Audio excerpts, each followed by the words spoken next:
Hey, Philly, Trinae here. At the end of today's episode, we've got a sponsored interview with the Penn Museum. Tia Jackson Truitt and Paul Best are going to talk to me about Penn and Philly 250, a celebration of community, culture, and freedom, a free all-day event happening at the museum on Saturday, June 13th. There's going to be live performances, food trucks, Black-owned businesses, free health screenings, and so much more. Brought to you by the Penn Museum. The CityCast Philly team is here with me to talk about some of our recommendations for events happening in the city for June. We're going to have some fun, y'all, like going to the free neighborhood block parties and the 39-day FIFA Fan Fest. We're also going to learn where we can get dollar oysters and a great place to actually hide from all these crowds. It's Monday, June 1st. I'm Trinae Nuri, and here's what Philly's doing in June.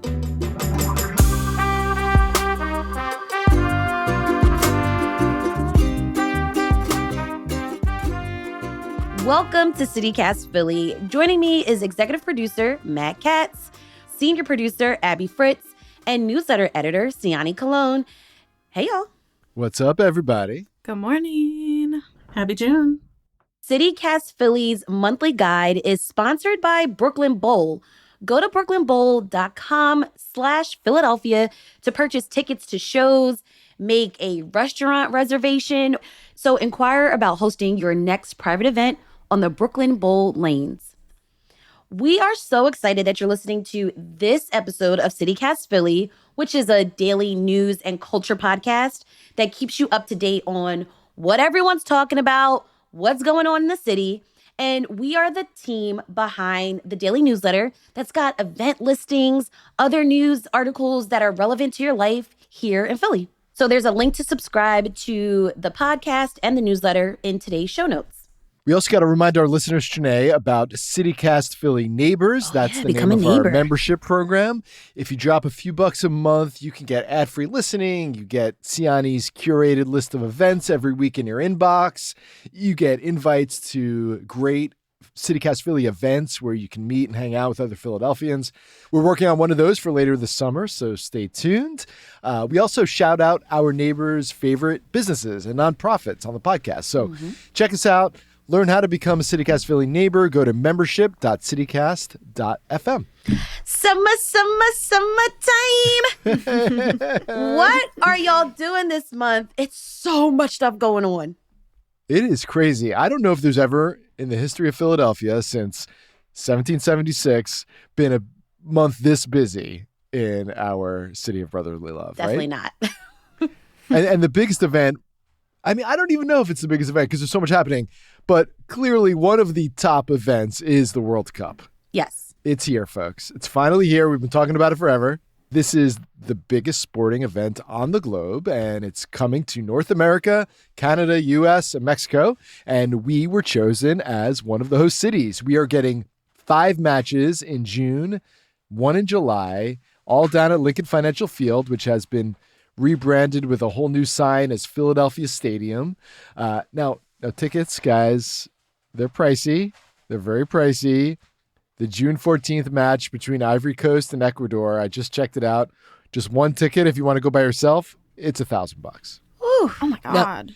Now that's on the main FIFA site. There's the secondary market. I went to SeatGeek. I saw a $260 ticket for Curacao versus Ivory Coast, which... That's not bad. I've paid $300 for an Eagles ticket. Right.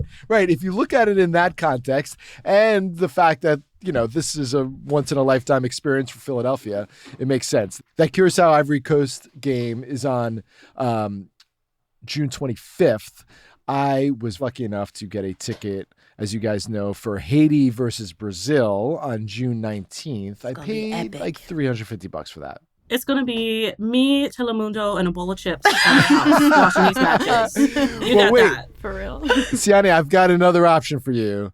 There's no need to drop all that coin. You can just go to the watch parties. You've been curating a list of watch parties for our readers of the newsletter. And honestly, that Brohaus Schmitz one that you recommended, the German Beer Hall on South Street, sounds like a great option. They're showing every game, and they're doing outdoor watch parties with a jumbo screen right on South Street. That's on June 25th, June 27th. 3 more dates in July.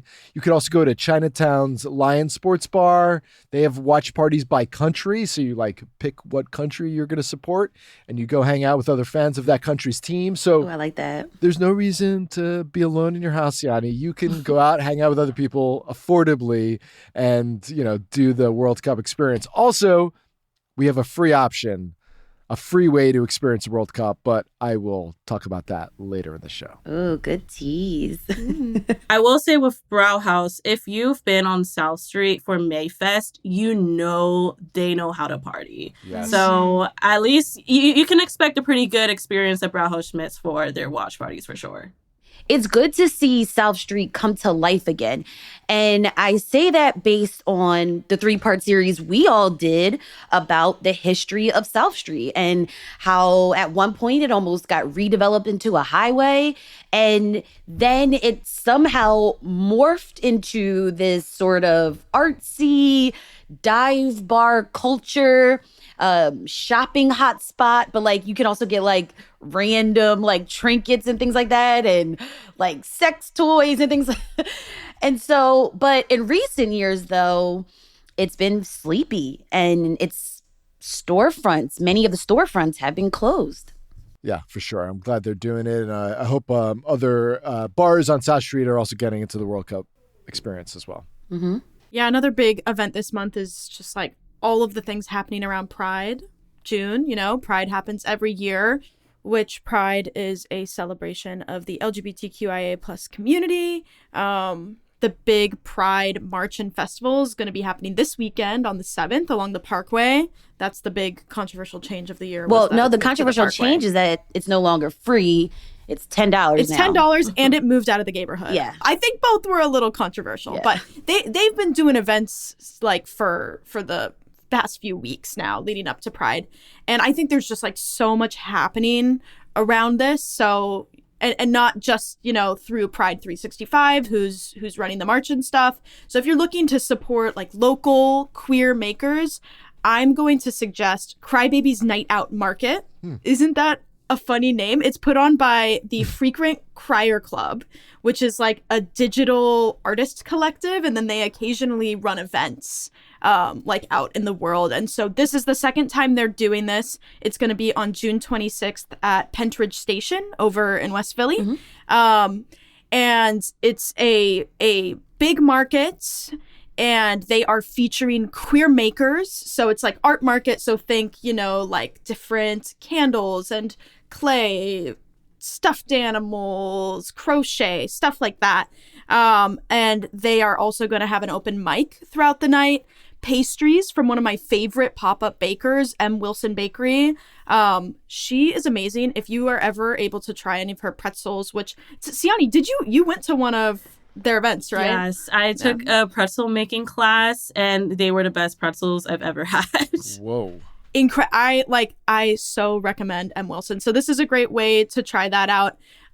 It's going to be from 5 p.m. to 11 p.m. There is a suggested donation of $5 to $10, and all of the proceeds are going to Yes, which is a nonprofit that aims to give consent-based, pleasure-focused sexuality education for people of all ages. So cool event. I'm excited. I didn't make it out last year to their first one, so I'm excited to try this one. Nice.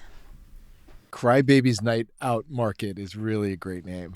It's a great name. There's a lot of markets in the city. I've never heard one called anything like that. Love all the crybabies out there. Well, I am trying to be outside this summer, so I'm going to take advantage of all the walking tours that are happening because, Philly has an abundance of walking tours. I really want to take the opportunity to learn something new, whether it's a place that's familiar to you or a completely new part of the city. The Preservation Alliance for Greater Philadelphia has several throughout June. The Preservation Alliance for Greater Philadelphia has several throughout June in areas like Powelton Village and Tacony. There's some special tours, like on the 14th, there's a tour going behind the scenes of Philly's private social club. So if you want to be nosy and what happens behind these closed doors, they have that going on. And on the 24th, they have a tour focused on Jewish Philadelphia in colonial times. So it's just like really cool that you have all these opportunities to learn about different histories that don't get talked about as much. So I definitely want to go on one of those. And don't forget to also check out the city's neighborhood jaunts, which is spelled how you think it would be, which is part of the 250th celebration. So they'll go to different neighborhoods in the city. I think Manayunk is on the lineup for June. So just giving these other parts of the city opportunity to shine, since obviously the 250th, a lot of attention will be more towards Old City, but we want to also spotlight all these other neighborhoods that make Philadelphia. Absolutely. And you know what's a good jaunt to go to? The Adunde Festival, and it happens in South Philly. It's the largest African-American street festival in the nation, and it started right here in our city in 1975. So it's been around for more than 50 years. I'm talking hundreds of vendors. I usually get my waist beads, and I get a fan. I'll get like a bucket hat. 500,000 people are going to show up. So That's crazy. I'm going to see family, my college friends, maybe an ex. And then what I love most about the Adunde Festival is like the random, spontaneous, like drum sessions, drum circles that happen in like the intersections. And everyone from the babies to the elders are dancing, playing drums, and there's horses, and the fashion is crazy. There's dancers. And this year, Belle Biv DeVoe is the featured artist. The festival is happening June 14th. You gotta show up, rain or shine. And also the Adunde Festival has programming throughout the week before the main festival. So check that out too. Oh, I think I've said this before, but try your best not to bring a stroller. If you can find another type of apparatus to hold the baby, do that. And then also have like a plan to like meet up with your family and friends, because it gets really crowded. Love Belle Biv DeVoe. That's amazing that they got them. Also, what do you eat there? Good question, Matt. The food lines at Adunde Festival are horrendous. You are going to stand for a long time for some fried fish, some chicken, some greens, but it's worth it. Or, you could eat after, go to a Black-owned restaurant, or you can get snacks and like pastries at the festival. Those have shorter lines. But you know what? Speaking of food, let's talk about what we're going to eat this month. Abby, what is on your list? Because I know you're going to have something good. I mentioned last month kind of like offhand that in the suburbs there was a strawberry fest, and I kind of got fixated on that, and I was like, I want to find something a little closer to home. Strawberries are like my favorite summer snack. I whip up a little homemade whipped cream. Maybe it's a lavender whipped cream, something fun going on. Sounds the best. heavenly. And so over in the Northeast, I found St. Andrew's in the Field Episcopal Church has an annual strawberry fest. The poster says everything strawberries, strawberry shortcake, chocolate covered strawberries, anything like that. Also just strawberries if you want to take some home with you. There's also other food like hot dogs and pretzels and stuff like that. And there's also a whole flea market built around this. And if you want to vend, you can still sign up. $25 for a table, which is a great deal. That's a great deal. Yeah, that's what I was saying. Some of them run really expensive, especially like in Philly. And then on top of that, if you bring canned goods to donate, you get a raffle ticket for every can you bring. So it's like a fun community event. You can shop, you can get your strawberries, get some food, maybe win the raffle. Rain or shine, June 6th, 10 to 2. That's awesome. I love strawberries. I had strawberries this morning in my yogurt. Oh, nice. Well, speaking of strawberry, we have a neighborhood called Strawberry Mansion, and that's where Siani's taking us to eat. So if you can't make it out to the Strawberry Fest up in the Northeast, you can go to Strawberry Mansion for their Strawberry Fest, which is happening that day as well. That's from 1 to 3 p.m. and that's complete with strawberry picking, mansion tours, and goats from the Philly Goat Project. So, go pet the goats, pick some strawberries, and bring a picnic for this free event. If it rains, they will move it to the next day on June 7th. Nice. But as for my plans, summertime always has me craving seafood. Mhm. So I'm going to take advantage of the Buckashuck special at the Twisted Tail. That's right. $1 an oyster. You guys put me onto oysters because I didn't really eat them until last year, until we went to Oyster House. We be and I was like, influencing okay, people. They'll convert you. Yeah. I see the vision. So I'm taking advantage. I'm gonna be shucking them oysters. So some things are still right in the world to have it for $1. So you can stop by any weekday from 4 to 6 p.m. during their social hour. So, pull up a chair and enjoy the oysters. I super second this. I've been there before for Buckashock. Great deal. It's one of the few I feel like I know some places you can get oysters that you have to shuck yourselves for $1, but an actual place where you sit down and the oysters come to you and it's like a dining situation. This I think is one of the few left in the city. And they just have great the social hour, happy hour thing they do. They have fun deals there. Lots of good drink deals. So definitely second this. Well, I'm not going to be shucking any oysters. I'm going to be shucking some ice. That's right, guys. I am going to go on a personal water ice tour. Oh. Now, you're probably like, Trinae, come on. That's such an easy, you're going to go eat some water ice in Philly? Yes, because there are so many places I've actually never been. And this is why, because I'm a Delco girl, as y'all know. So I would go over to George's in Upper Darby, or I would go to Rita's just because that's what was around me. But then when I went to school at Temple, I would hit up Sadiq's Water Ice. And shout out to Sadiq because he is now on Market East selling water ice and funnel cakes to the whole world. And that is just amazing. I'm so proud to see a local business just shine in this way. And then as an adult with kids, I love a place that has a drive-through. So Yeah. I love going to CNC over in the borough, aka Roxborough, because I don't have to stand in line. Everyone can get their water ice and just shut up. So I'm like, all right, Trinae, you got to explore and go to places you've never been. And one of those places is John's. Yes. John's in South Philly. I know. That's a staple. I know. If you are a longtime Philadelphian, you're like, what? You never been? I never been. It's just because there was other water ices around me that, I didn't need to travel to South Philly. So I'm going to travel this summer. I'm going to try a water ice, probably a gelati, because that's really my favorite. And I love a water ice spot that has pretzels. Yes. You gotta gotta get have the salt and the Yes. sweet and the dry and the wet. Yes. Well, how about this, Matt?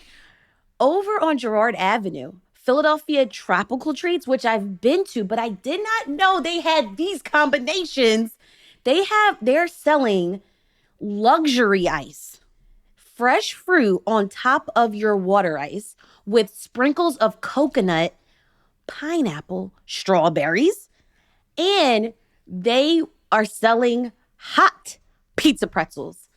Whoa. And I'm talking the tomato sauce on top with the gooey mozzarella. Ooh, this sounds so good. Bougie water ice. Right? But I love how they're calling it luxury ice. I love Yeah. it. It really is. I may have to join you on that water ice crawl. Yeah. Guys, I have a luxury idea for you guys. Okay. This is a special occasion recommendation because it's on the pricey side.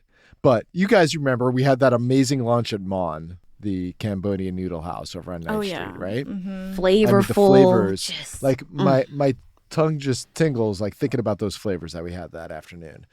So Sal is from the same couple, Phila and Rachel Lauren. They're over in East Passyunk, but this place serves booze, unlike Mon. It's a slightly larger, and they have oysters, guys.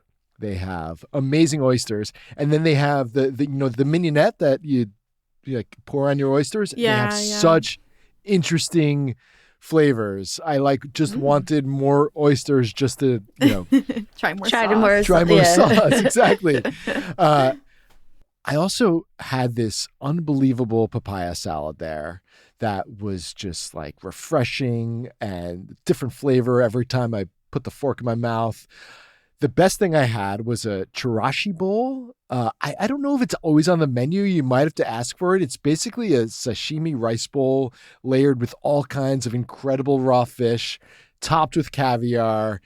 I could eat this thing every day for the rest of my life. That's how good it was. And then the most unusual thing I had, one more recommendation, was this warm corn cake covered in honey and roe. I've seen that on socials. It looks so good. That's the one that's been, I think, Instagrammed the most. Yeah, definitely. But very, very hard to get a reservation here. My friend, basically, he had booked this reservation with his wife like way in advance, and then she went out of town, and I slipped in there, which was great. Lucky you. So, nice. Sal, check them out. Okay, so we're doing strawberries, water ice, and oysters. Yeah, we are. All right, up next, we've got free stuff to do and ways to give back this month when we come back.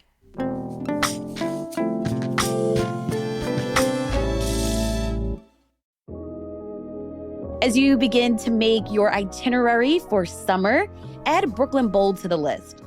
Brooklyn Bowl is a perfect blend of live music, bowling, beer, and food. It's located in Fishtown next to the Fillmore. 24 bowling lanes, 2 bars, and a restaurant featuring food from the Blue Ribbon Restaurant Group. It's open Thursday through Saturday evenings with live shows and parties every week. Half-price bowling Thursdays, family bowl Saturdays, plus food and drink specials in the restaurant during Phillies games. Go to brooklynbowl.com/Philadelphia to purchase tickets to shows, make a restaurant reservation, or inquire about hosting your next private event on the Brooklyn Bowl lanes.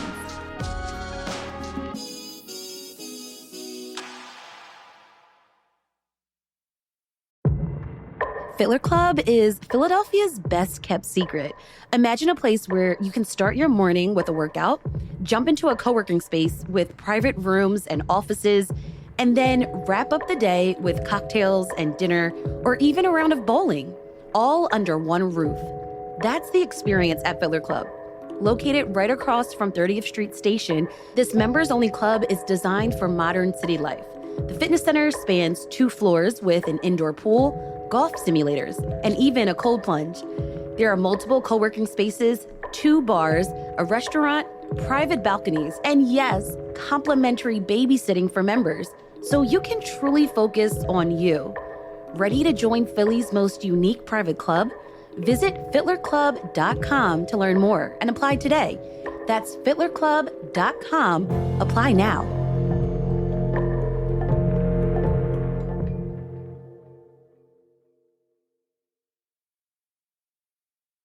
All right, well, Matt just dropped a bag to eat some amazing food, so we got to preserve the pockets and find some free stuff. What's happening, Siani? Well, the Secondhand Circus is celebrating its first birthday. If you're not familiar, it's a sustainable secondhand circus. They've done monthly scrap nights at Thunderbird Salvage, describing the performances as new works of circus made with old things. I shared that in a newsletter a few times. So to celebrate a year of this, they're having a birthday picnic at Mount Pleasant Mansion on June 7th.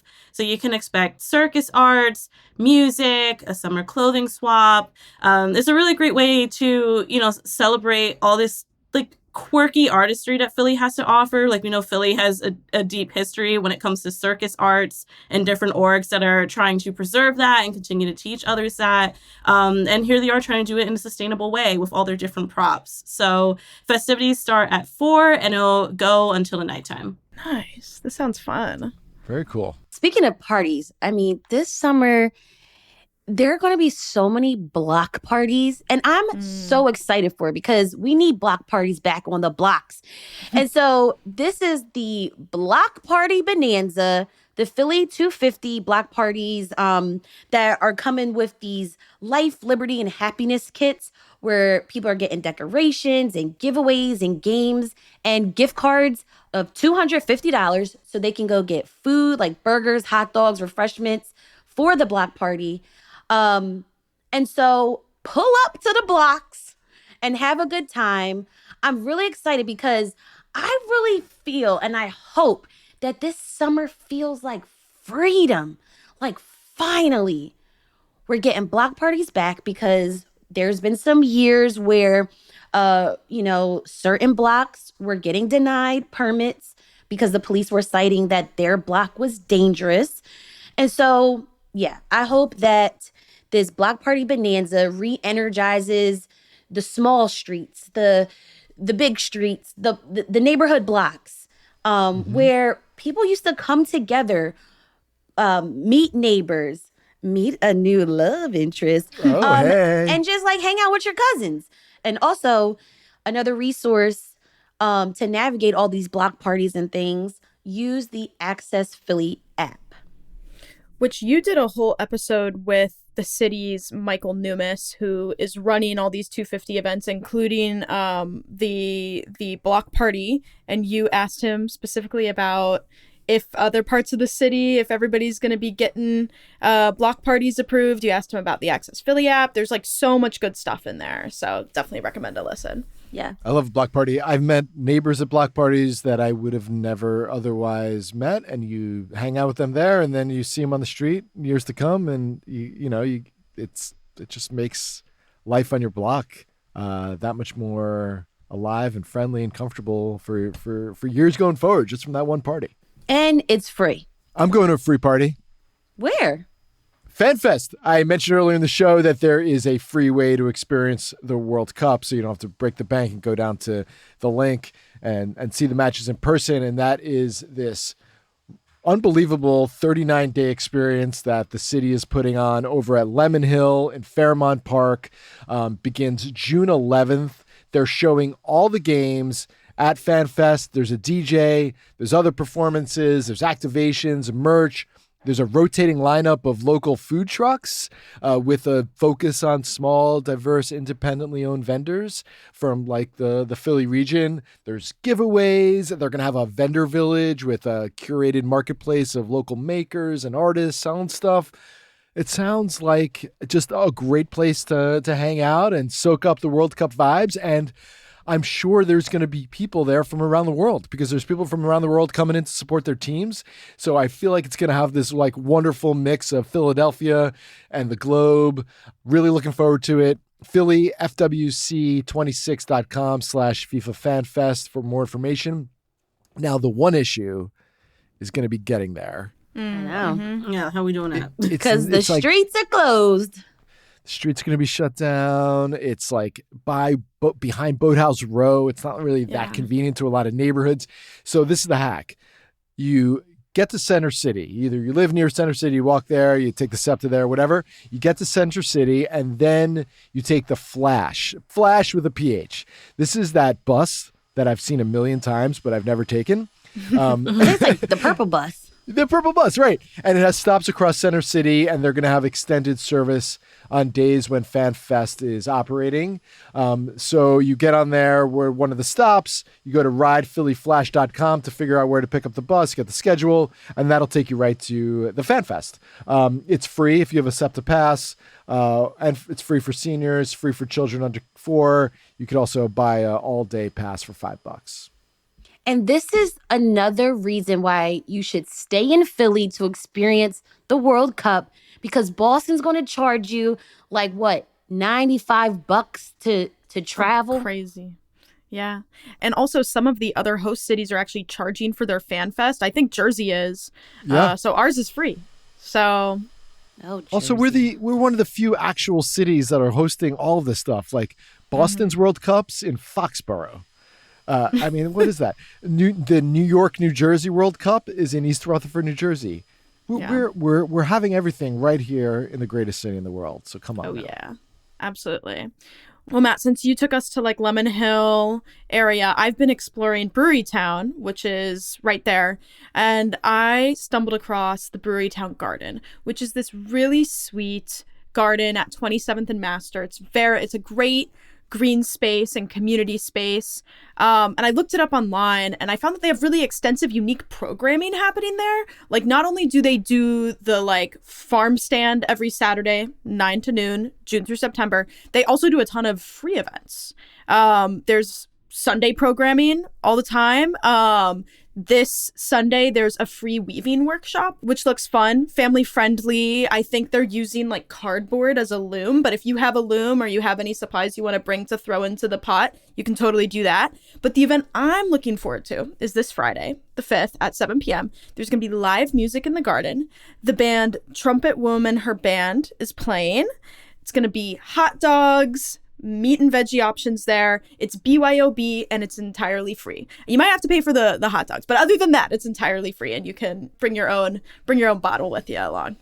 Cool. This is a great neighborhood event. And I love that even if you live in Brewery Town or in like the Fairmount section, you can, and you don't want to do like Fan Fest for 39 days, definitely check out the other neighborhood options. I love this.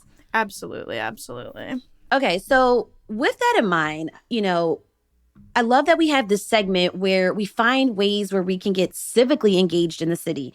And so I was walking along behind the art museum, and I love when the Fairmount Waterworks puts these like lawn signs in the grass for like different sports camps or like activations. And the one sign that I recently saw, it says, "We the people preserve our right to clean water." And it turns out this is the 4th annual art exhibition at the Fairmount Waterworks Interpretive Center. Have you guys ever been? Yes. No. Really? Long time ago. It is so cool. It's so cool. It's like you're entering a different realm. So you're going to enter this realm and you're going to see art and installations and performances all centered around like cleaning our drinking water and also how we make sure that our local and our regional waterways and watersheds are healthy. Which I've really been curious recently because I see people fishing at the Schuylkill and I see people fishing on Ridge Ave, like near the waterfall, near the Wissahickon Transportation Center. And I'm just like, what's in the water? So Something you shouldn't eat. Right. So I'm really excited to learn more about our water. And so this exhibit, it's actually running now and it runs until August. So you have plenty of time and it's free. Nice. Once you come out of this realm, and I've just been thinking like, we've been talking a lot about block parties and festivals and events that involve our neighbors and people. But if you need a break from people, I have something that I found. Go spend some time at the Restoration Workday at the Schuylkill Center for Environmental Education. It's happening on June 20th from 10 to 12, so it's only just 2 hours, and it's free. Organizers say wear long pants, some sturdy boots, bring a water bottle, and they'll give you gloves too. And basically, you're going to learn about plant identification, how to remove invasive plant species from the trails. And I think this is just like kind of a way to kind of get your hands dirty and just away from the crowds and the loud noises. And they do restoration work days like consistently. So you can volunteer at these events like throughout the entire year, throughout all of the 250 celebrations if you need to get away. There are like hiking trails that go in and out of that place. So you really can like experience nature after visiting the center. It's so beautiful. I went there last year for the Fairy Festival, if you remember me mentioning that. Yeah, so they're bringing back on June 27th. but it's just so peaceful. It's beautiful, and it's a nice change of pace from some of the other trails that might be more popular in the city, like the Wissahickon, which, it's great that so many people are actively using the trails, but when you're trying to get away from some of the crowds, like Trinae said, like that's definitely a great alternative option, which is still in the area. Yeah, I mean, I love hiking. I utilize the Wissahickon Park all of the time, and I feel like it's about time I give back to them. And so I'm going to check out the Wissahickon Trail Classic, which this is the 17th year in a row that they've done this. So they've been doing this for a while, and it's basically a trail run. It started off as a way to show that the Wissahickon is a good place for trail runners. Like, look at, we have all these trails. They're well paved, blah, blah, blah. And to raise money to maintain the park.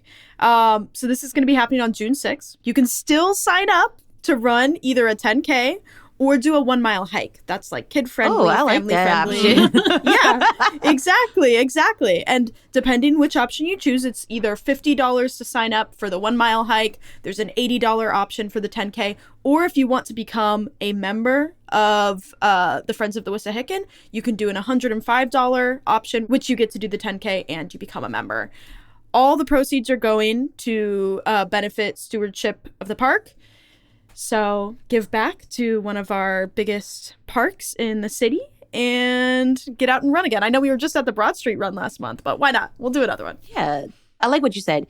Give back to the park, because the park gives us so much. So. Oh, absolutely. Absolutely. I wonder if that one guy at the Broad Street run who ran in a suit and briefcase is going to show up to the WIS in that outfit. Or the Lorax. The Lorax is a good one. Because there was more than one. Yeah. The whole squad has to come out. Yeah. I've got a way to be civically engaged inside, if you're interested in that. Okay. If it's too hot outside. So Art Philly is this new arts and culture festival taking place in the city from now until July. There's 35 different experiences around the city. They all seem super interesting and unique. And this Wednesday is an event called Vote That John. Another John, I know. Vote That John at Performance Garage at 15th and Brandywine. Spoken word artists are going to be using students' answers to the question, what's your John? And they creating this culminating event with youth poets and writers and musicians. And it's all through a group called Vote That John, which is a Philly youth civic engagement organization that uses spoken word and art and cultural expression to get young people mobilized around voting. So this is a performance that is going to incorporate, youth who are getting civically involved, who are trying to get their peers to go out and vote. And it's going to sounds like a really interesting and remarkable performance. So that's, if you're interested in attending, it is totally free. artphilly.org/projects/votethatjohn. Nice. As for me, I think I'm just focused on learning new things. That's my theme for June.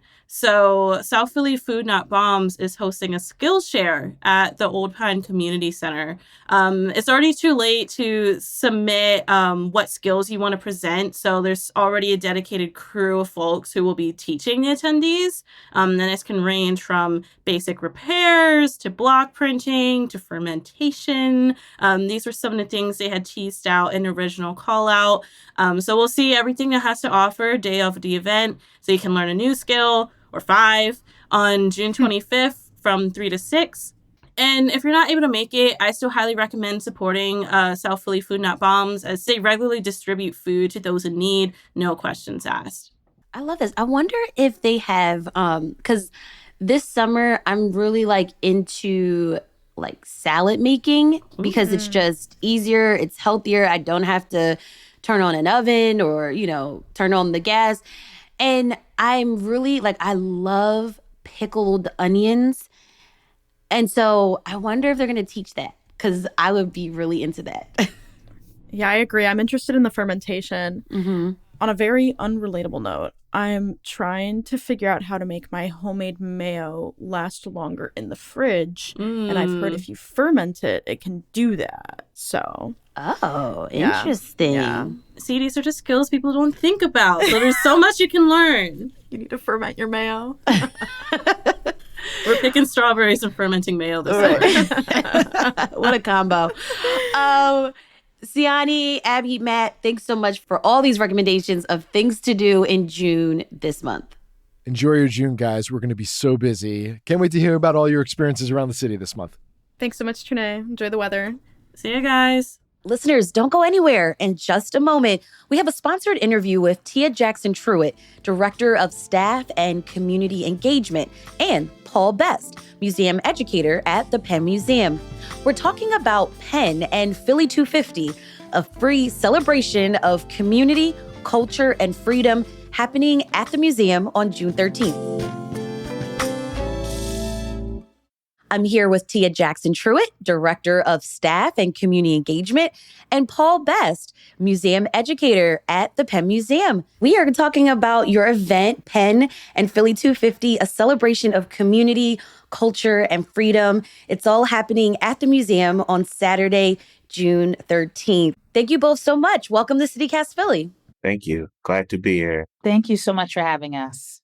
Tia, we'll start with you. You've spent years building programming at the Penn Museum around holidays like Kwanzaa and Juneteenth and other community-informed events. So tell me, Penn and Philly 250 takes that work to a whole new scale on June 13th. Walk us through what folks can expect. So on that day, you're going to have fun and you're going to learn something. So it's an indoor-outdoor event that combines the Wharton School's Wellness Empowerment Project with the Penn Museum's annual Juneteenth celebration. We're going to have hourly performances, a live DJ, and an exciting host named Starfire. We have health and financial literacy resources, pop-up community exhibits. People will be able to go into the galleries and exhibits all day inside the museum.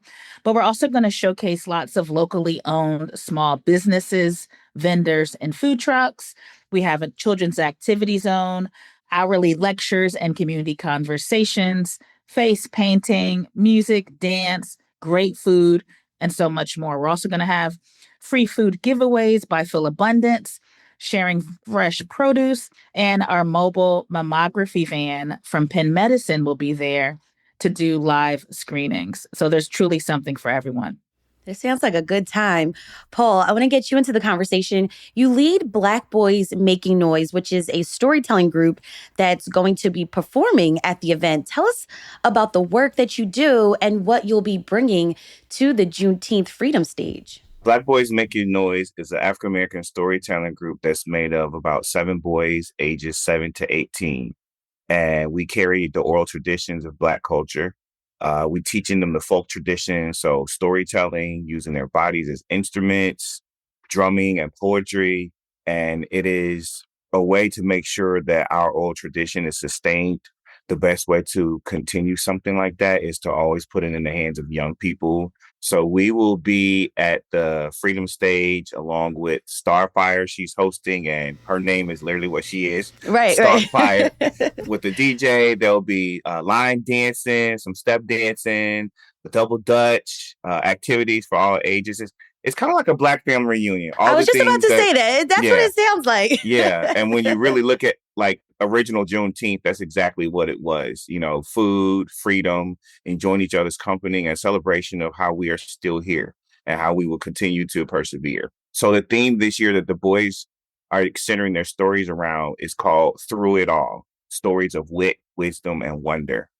So wit, thinking on our feet, being smart, finding ways to show resistance and resilience, wisdom, remembering things that worked, remembering the wisdom that was passed down from our ancestors, and wonder, always leaning into possibility, dreaming, thinking about fantasy, thinking about what lies ahead for the future.